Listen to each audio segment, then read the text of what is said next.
स्वागत है आपका अभी क्लासेस डाउट्स में। और आपका प्रश्न है कि निम्न ऊर्जा संसाधनों पर टिप्पणी लिखिए। कौन कौन सा ऊर्जा संसाधन? सौर ऊर्जा, पवन ऊर्जा और जैव ऊर्जा। आइए इस सवाल का जवाब लिखते हैं। सबसे पहले सौर ऊर्जा के बारे में बोलते हैं।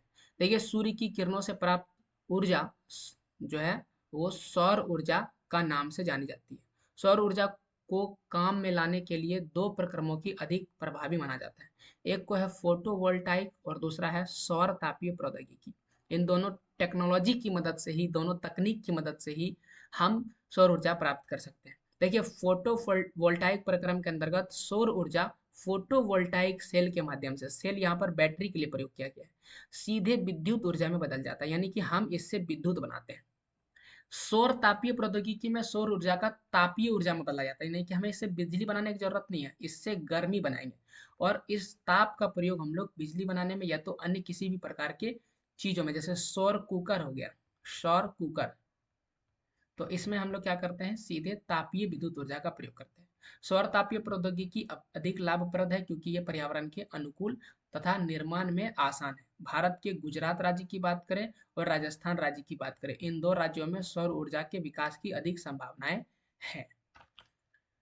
अब हम लोग बात करते हैं पवन ऊर्जा के बारे में। पवन ऊर्जा गतिज ऊर्जा का, गतिज ऊर्जा को टरबाइन की मदद से, गतिज ऊर्जा होता है हवा का जो गति है, उस गति की मदद से हम लोग टरबाइन घुमाते हैं, टरबाइन के माध्यम से विद्युत ऊर्जा में बदला जाता है। प्रवाहित पवन को ऊर्जा में बदलने की तकनीक बहुत ही सरल होती है।